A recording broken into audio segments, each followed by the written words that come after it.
God's image is on you. Give yourselves to God. Stop mixing the worldly and the heavenly. What is up, guys? A little bit of a different setting out here this morning. We just recently got confirmation for the Godly Gathering to be out here. I'm so excited. It's coming to Bakersfield. Check out We Are TGG on Instagram and get out to one if you can. Just a side note there, but we are in Luke 20 this morning for devotions, and I'm going to start reading from verse 21. But at this part, it says that the scribes and the chief priests were trying to trap Jesus in his sayings. And so they're trying to ask him these questions to catch him in misspeaking or sharing something that's not true. And so in verse 21, it says, they questioned him, saying, "Teacher, we know that you speak and teach correctly, and you are not partial to any, but teach the way of God in truth. Is it lawful for us to pay taxes to Caesar or not?"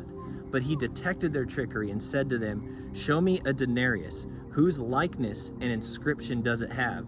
And they said, "Caesar's." And he said to them, "Then render to Caesar the things that are Caesar's, and to God the things that are God." And what I love about this passage is that Jesus is drawing a comparison. And he says, take a look at whose face is on that coin.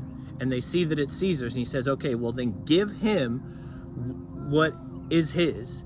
And he's implying that we are to give ourselves to God, because we know that back in Genesis, in the creation, Genesis 1, God said, "Let us make man in our image." So we bear the image of God. So Jesus here is making this comparison. You see Caesar's image on that coin, give that to him. God's image is on you. Give yourselves to God. Stop mixing the worldly and the heavenly, but separate it. Leave to the world what belongs to the world and give to God what belongs to him. Give to Caesar what his image is on and give to God what God's image is on.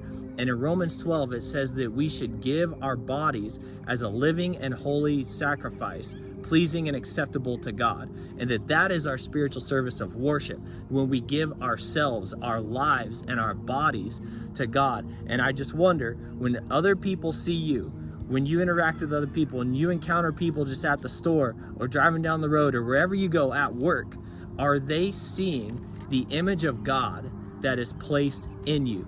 Or are they seeing the image of worldly things? And I know it's not easy, so I'm not trying to convict anyone. Please hear my heart. But we should be growing in this, and we should be feeling convicted when we feel more like ourselves, and when we recognize more of the world coming out of us. Then we should be going back and showing people the image of God. We should be doing what Jesus would do. We should be being led by the Holy Spirit. However we have to reconcile those things, or however the Holy Spirit wants to lead us, even apart from that, just to show people love, to show people his goodness. We should be bearing his image.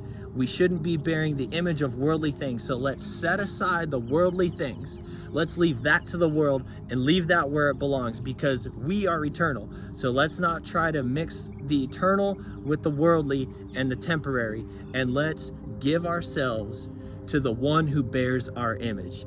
I hope this encourages you guys today. I love you. See you next time.